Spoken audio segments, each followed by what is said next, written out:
Donc bonjour à tous, je m'appelle Ndeye Awa Salane. Je suis élève ingénieur en première année de spécialisation en génie informatique et télécom à l'école polytechnique de Thiès. Donc je suis devant vous aujourd'hui pour présenter notre projet. C'est un projet de traitement du signal. Donc je vais rappeler que ça ne va pas être long puisque c'est un sous-projet. C'est juste une partie de notre projet de traitement du signal. Donc notre projet, ça consiste à faire quoi? Ça consiste en un système d'authentification.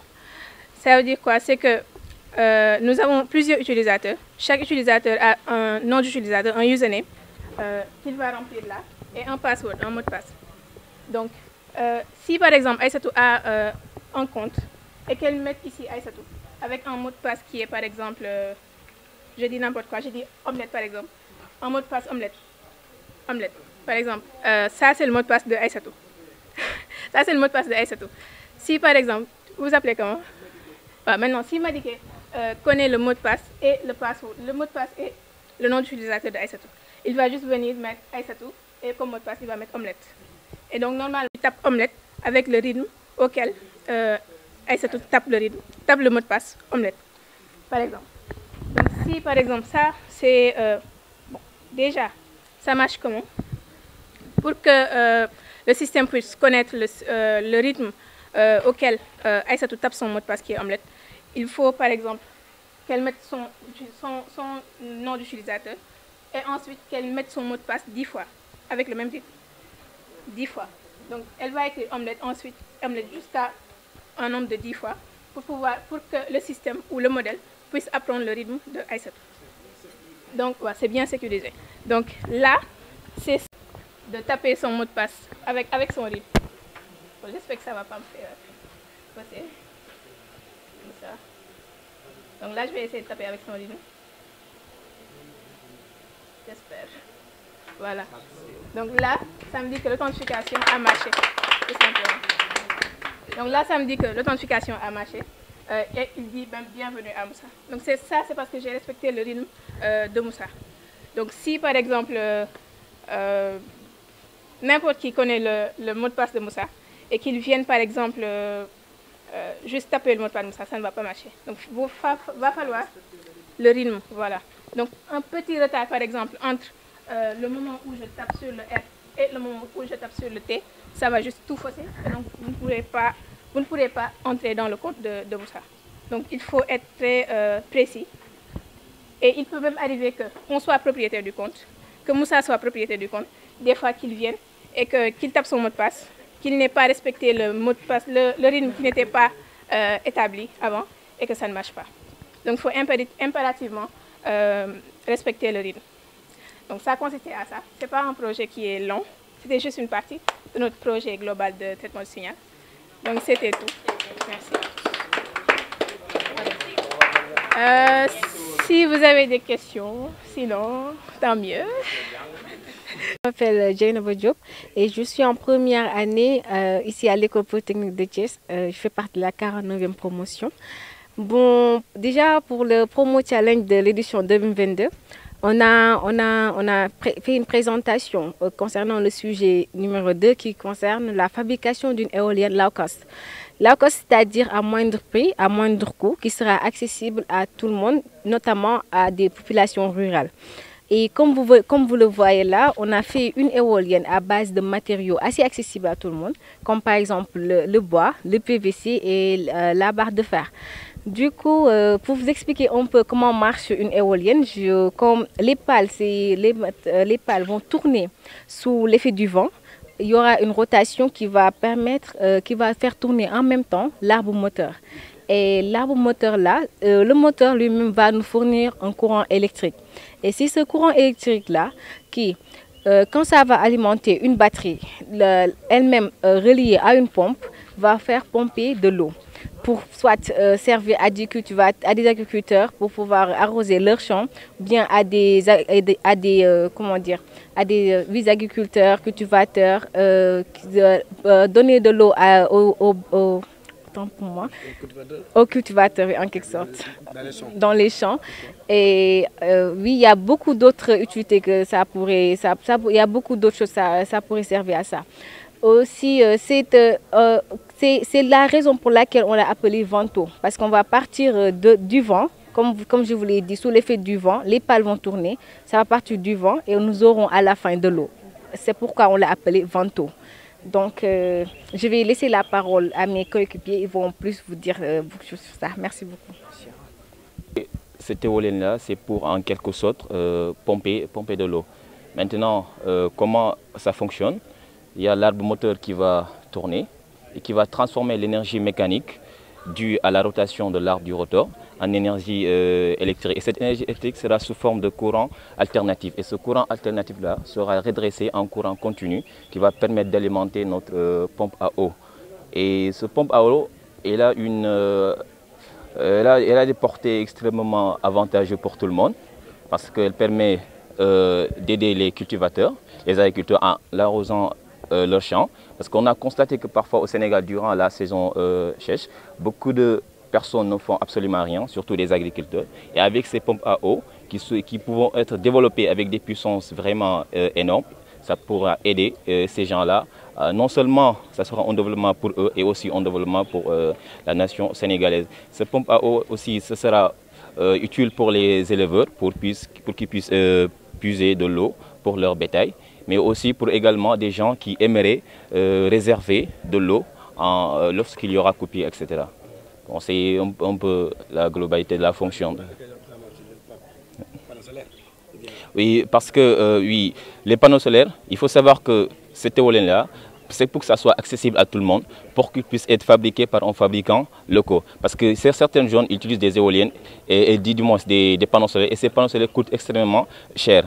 Et d'autres aussi utilisent de l'essence, et ces essences aussi coûtent énormément cher et ça demande beaucoup d'argent. Mais avec cette éolienne-là, les matériaux sont disponibles à tout le monde, c'est accessible, facile de les réaliser, donc ça sera beaucoup plus rentable et beaucoup plus facile. C'est multifonctionnel.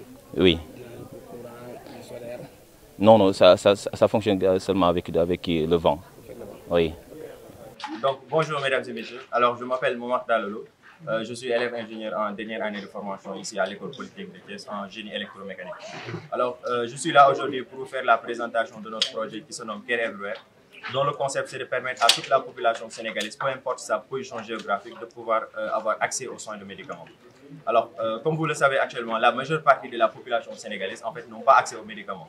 Si on se réfère au niveau des zones rurales, au niveau des zones périurbaines, là-bas il n'y a aucun médicament. Maintenant, c'est quoi en fait réellement le problème avec cet état de fait? C'est tout simplement dû au fait que si je prends l'exemple d'un pharmacien qui veut introduire, par exemple, qui veut mettre en place une pharmacie, alors lui, sa seule possibilité en fait c'est de se rendre dans la ville, donc à Dakar, à Thiès, à Bour, donc dans les zones urbaines. Donc là-bas, il va se rendre là-bas pour construire sa pharmacie. Alors qu'en amont de cela, bon, dans cette même zone là-bas, c'est très compliqué. Il y a énormément de zones. La densité de pharmacie est très élevée au niveau des zones rurales. Il y a des factures d'électricité à payer, il y a des factures de logement aussi, de loyer, etc. Alors qu'en amont de cela, il y a une zone très prometteuse qui n'est pas du tout exploitée. C'est-à-dire que c'est tout simplement les zones rurales. Par exemple, au niveau des villages, des communautés rurales, des zones périurbaines où il n'y a absolument pas du tout de pharmacie. Donc ça, c'est un problème. Maintenant, vous me direz, mais c'est quoi en fait le problème avec ça?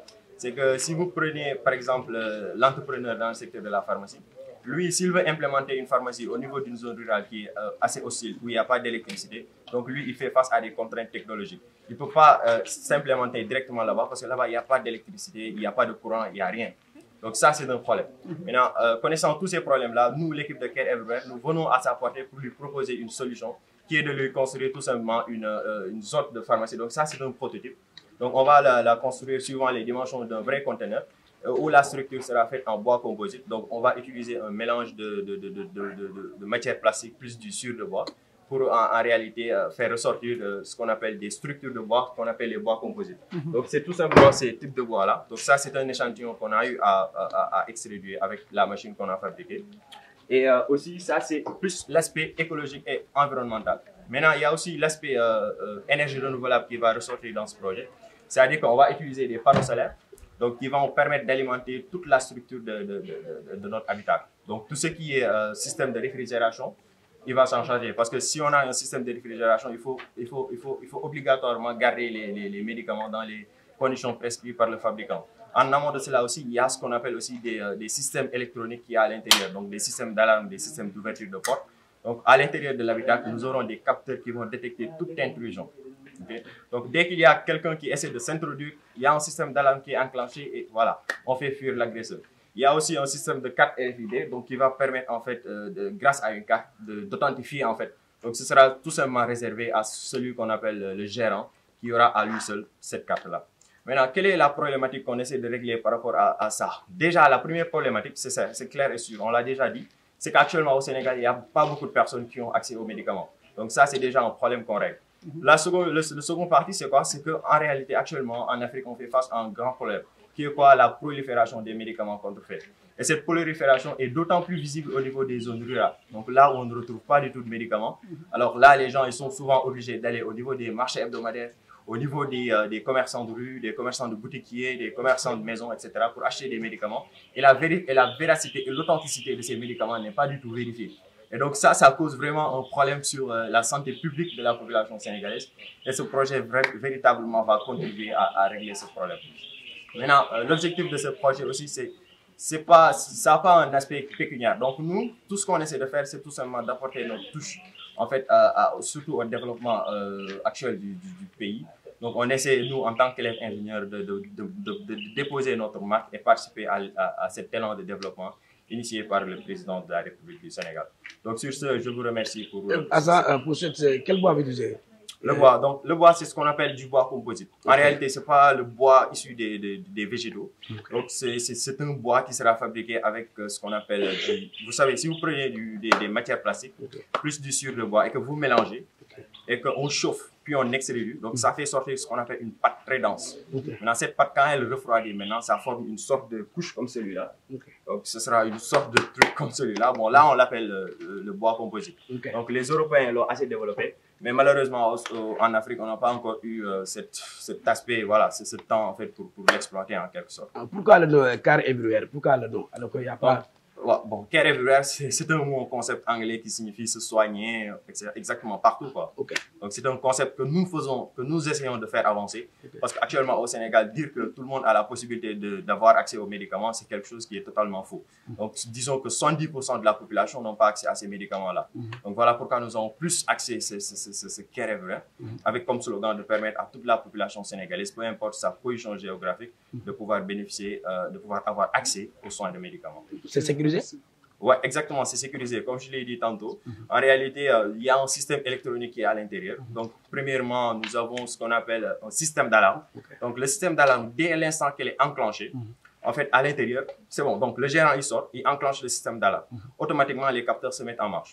Maintenant, s'il y a quelqu'un, par exemple, je suppose un voleur qui essaie de s'introduire à l'intérieur, et bien là, automatiquement, les capteurs, ils le détectent. Et taf, ça fait sauter le système d'alarme.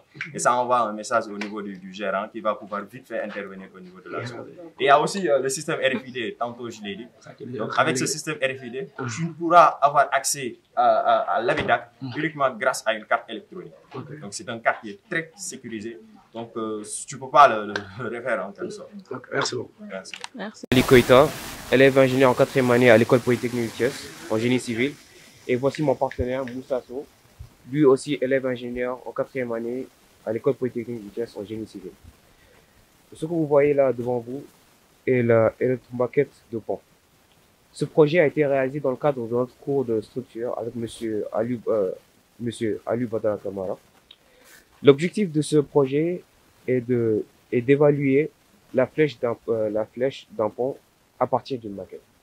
Il faut savoir qu'en général, la flèche d'un pont se calcule avec un logiciel comme robot ou autre, ou plus rarement de façon manuelle.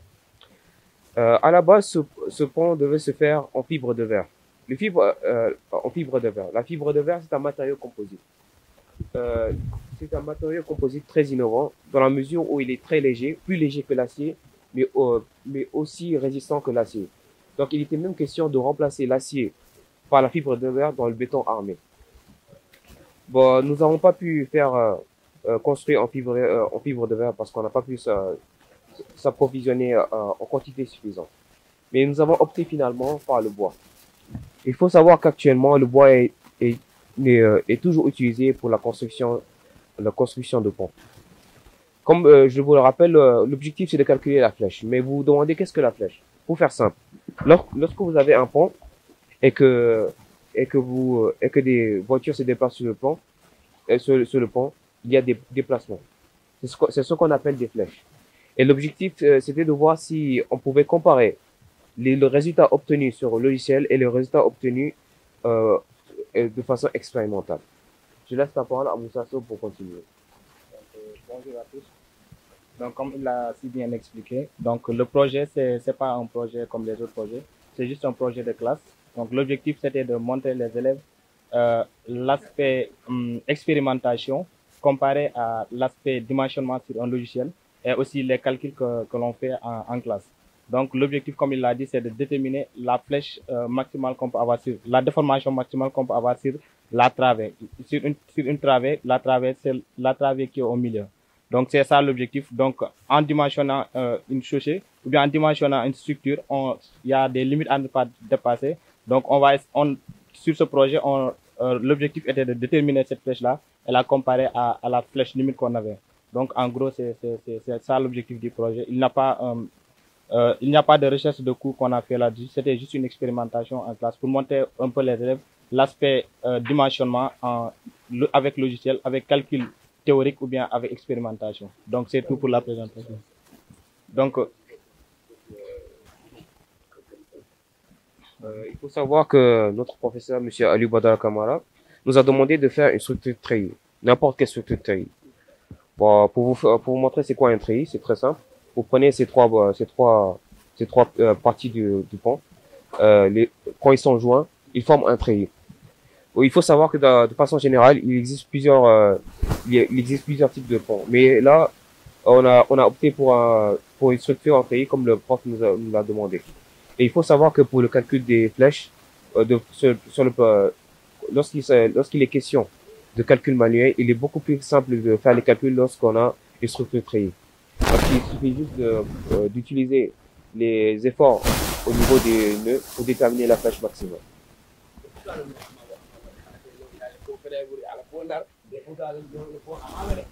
Le pont Amaolé fait référence à notre chanson de promo.